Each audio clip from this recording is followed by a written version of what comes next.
Hello and welcome back. In today's episode, we're continuing characters, which we are getting close to finishing. Alfred Kierbuk is a Swedish film director, producer, and screenwriter. He is one of the most influential Swedish directors of the decade, and the only Swedish director to ever be nominated for the prestigious Motion Picture Awards in Rocatia. While in his 20s, Kierbuk directed a number of stage productions for the state theaters, including an adaptation of the famous Unger with an entirely British cast.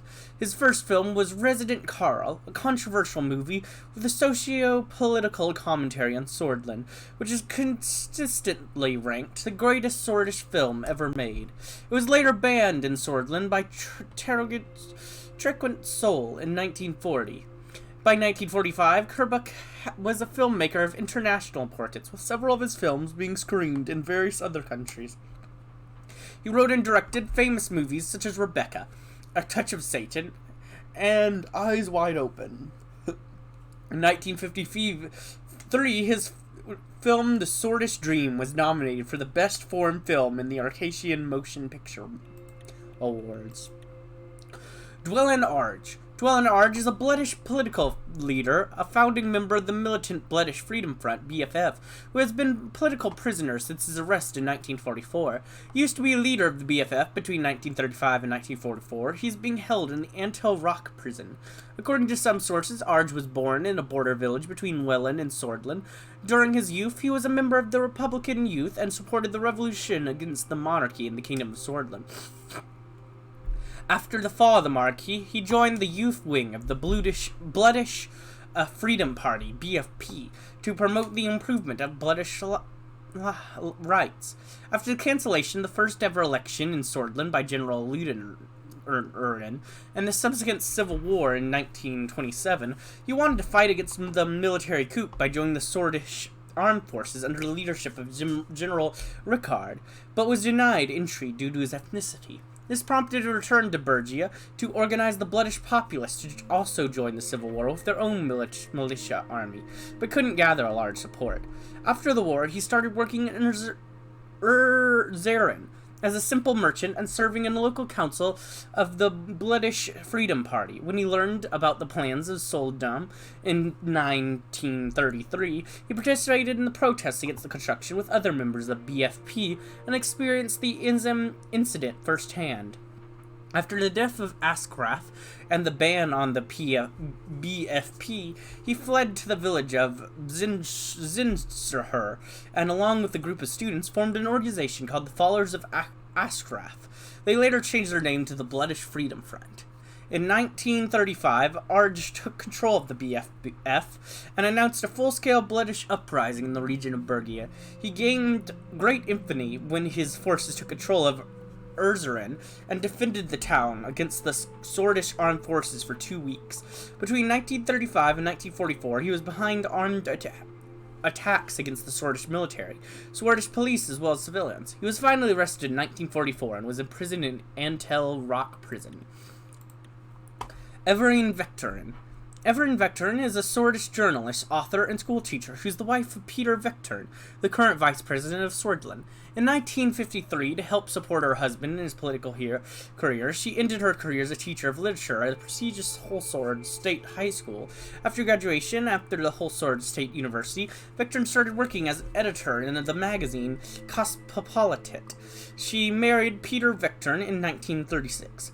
Vectorin later joined the Hultsfred Post as a journalist, where she became known as for her pro-government articles throughout the late 1940s. Simultaneously, she started working as a teacher of literature at Hultsfred State High School. She was expelled from the newspaper after defending Edward Alfonso and writing about a conspiracy by the state apparatus. In 1953, she quit her job to support Peter Vectorin's candidacy as the running mate of Anton Rain. General Ludden. General Edward Luteran was a Swedish military officer who led the military coup of 1927 and fought in the Swedish Civil War.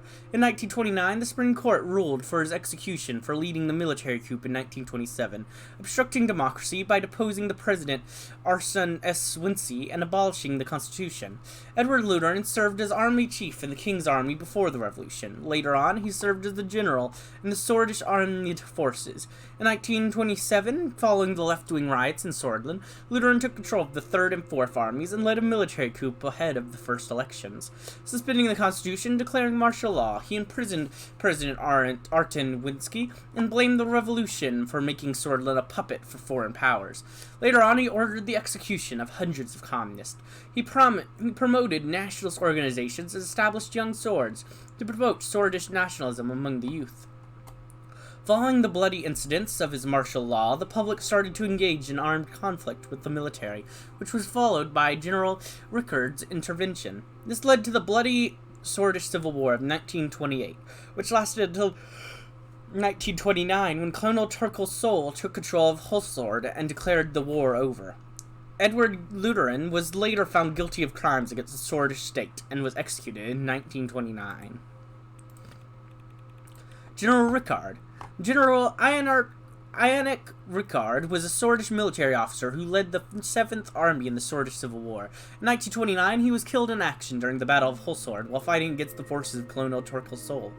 Ionic Rickard was a general of the Swedish Armed Forces in 1927 when General Luteran led his military coup. He stayed out of the conflict until the execution of hundreds of communists and left-wing activists by the orders of General Luteran in 1928, which triggered the Swedish Civil War.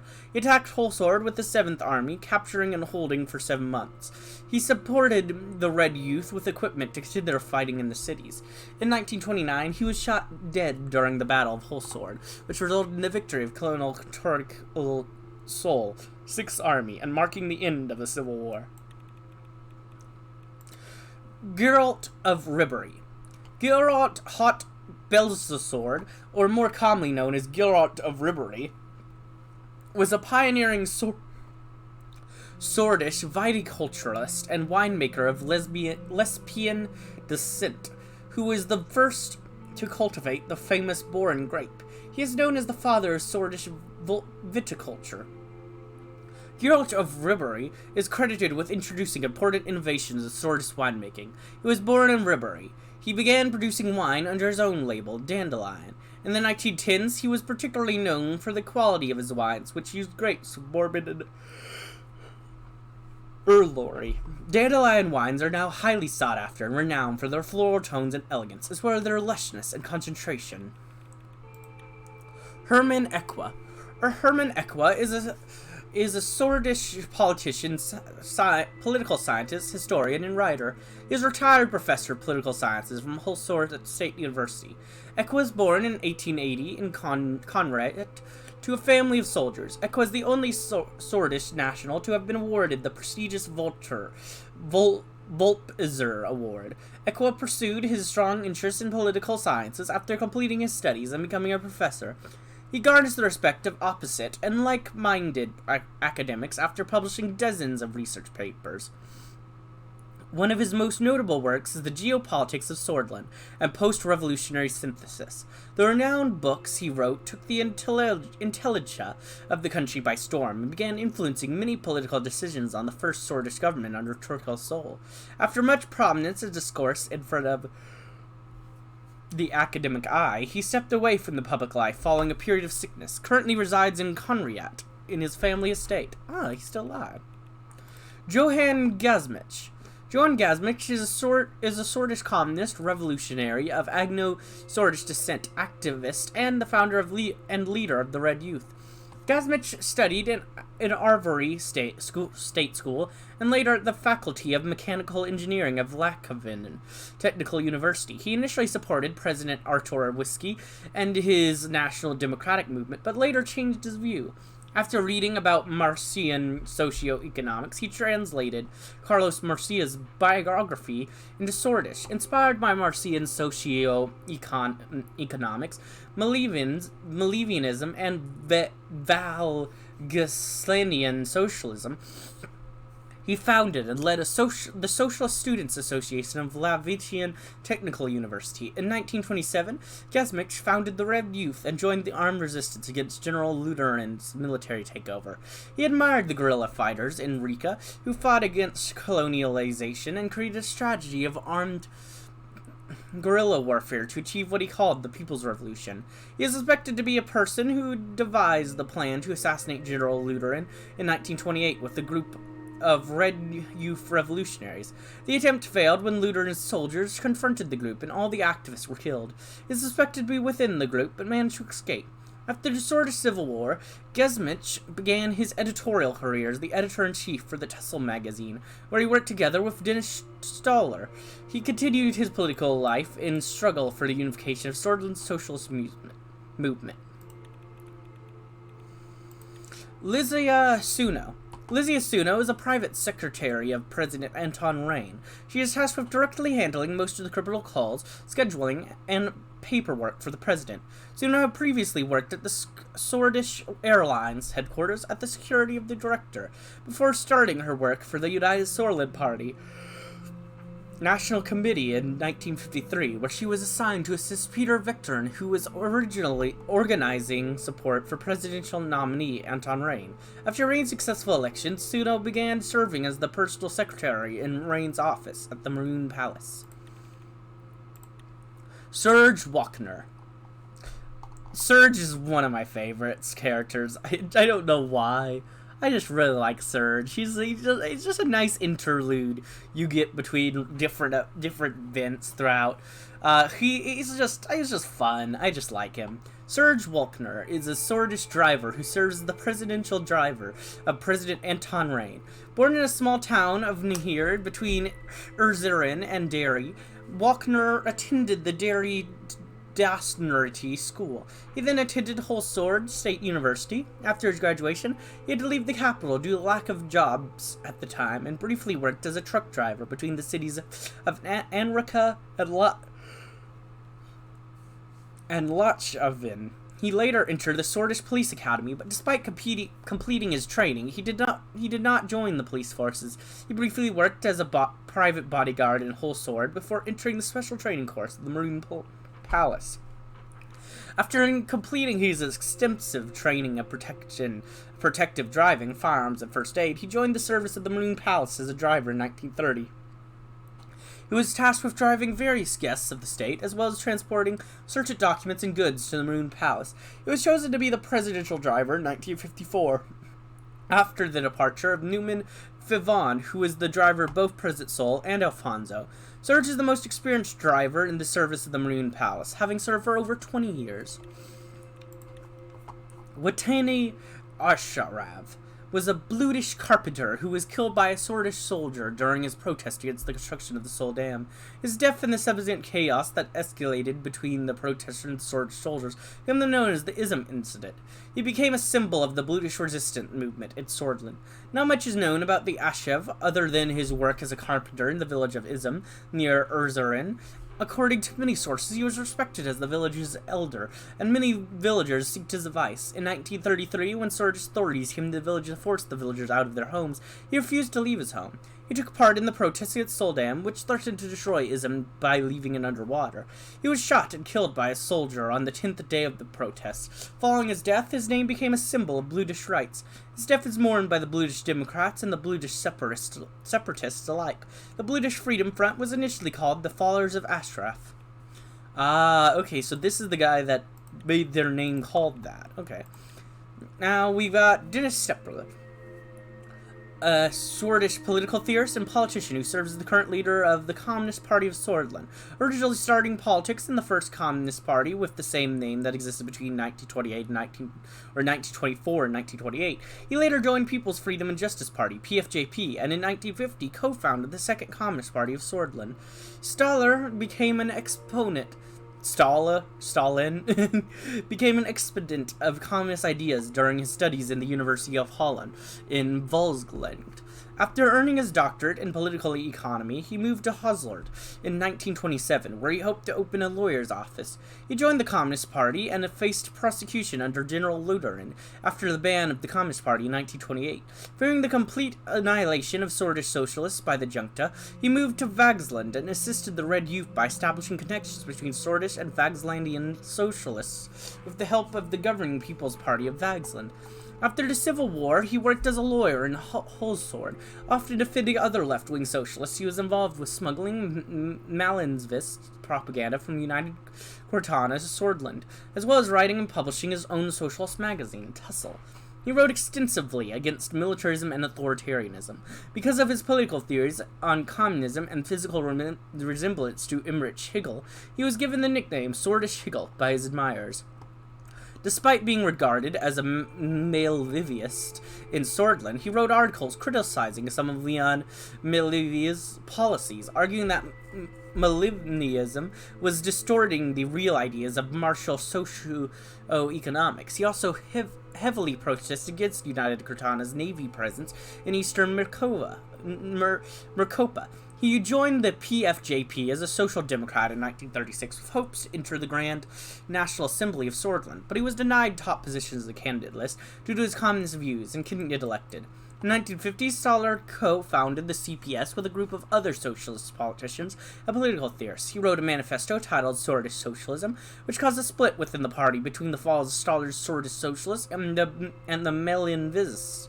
He invited the famous poet Bernard Circus to join the party ahead of their first election in 1953, but he rejected. In the 53 elections, he got just below 8% of the general vote, failing to pass the election threshold. After the election of President Rain, he doubled his efforts to increase the party's reach by opening new offices in every major city in Swordland.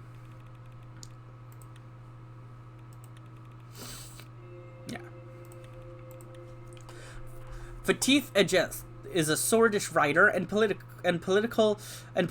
of Bludish descent, ex-member of the First Communist Party and the current leader of the pro-Bludish Workers' Party of Bludia. He is a strong supporter of socialism and an advocate for the rights of Bludish minority. During his education in Europa University of Culture in 1925, he entered politics by joining the youth wing of the Communist Party, which existed between 1924 and 1928. In 1927, when General Suzerain organized a military coup and ordered the execution of the communists, he fled from Swordland on a cargo ship. He briefly lived in Valgsland and Welland before returning to Swordland in 1929. On his return, he found out that the Communist Party was closed down and most of the members arrested. Between 1929 and 1940, he wrote and published many books and became the editor of a series of satirical parodies for a socialist magazine. He was jailed several times and placed under surveillance by the Swedish intelligence directors for his political views. EGL provided a strong indictment of the oppression of the common people and the minorities in the publication. He satirized Swedish bureaucracy and solism, while campaigning for the improvement of Bludish rights. EGL has been presented with numerous awards in Swordland, Vagsland, and United Cortana for his works. He is regarded to be one of the most influential Swedish socialists, along with Bernard Circus. In 1948, he came together with a group of Bludish politicians and founded the Workers' Party of Bludia. After the resignation of Manzo-Leek as the chairman, he was elected as the party's next leader. In the 53 elections, he got 9% of the general vote, failing to pass the election threshold. But it really is that 10% election threshold stopped so many parties from barely getting in, like, geesh. Franz Richter is a Swedish politician, businessman, and the leader of the People's Freedom and Justice Party. He is also the major shareholder of the construction company Torres Holdings. Before his political career, he studied economics at Lashavid Business School and worked for the Watchtower of Human Rights in Arcadia. After his return to Swordland in 1924, he formed a company that imported machine parts from Arcadia and made several investments into service and industrial companies. He helped open research and development departments in these companies and promoted innovations in Taurus Holding. After he acquired its majority shares, he was also known as a notable human rights advocate in Swordland before he joined PFJP in 1932. He was famed due to his strong opposition against Torken Sol after his military coup. and was elected as the leader of the PFJP in 1949. He promoted economic liberalism throughout his first years. During the 1930s, Frins supported the opposition against the majority government, the USP, with little gains. He was a strong critic of Churchill policies, labeling Sol as a dictator, which led to the state investigating on him. He started advocating social democracy and campaigning for reforming the democracy of Switzerland in the 1940s, which led to a huge rise in the PFJP votes. In 1949, he won 30% of the vote, barely losing the elections, which also contributed to a crisis in the governing party. He is sometimes credited to be the real winner. And we've already seen this. I think we might have even seen all of this, but I don't remember the first part, but I remember the second part. After the election of Lord Alfonso, Frins kept his stance against the government and once infamously called him a puppet of the deep state, criticizing him for not upholding his promises to change. Although he's a strong opponent, he just remains as a leader of the opposition to get the government sorted. He has been gaining more popularity over the last years and organized countless public speeches explaining the importance of democratic values and his plans for reforms.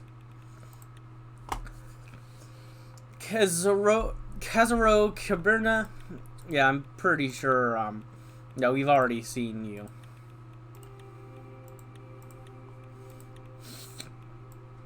Okay. But I think we'll go into our history in the next episode. I hope you enjoyed, and if you did, like, comment, subscribe, and hit the bell button. And as always, peace.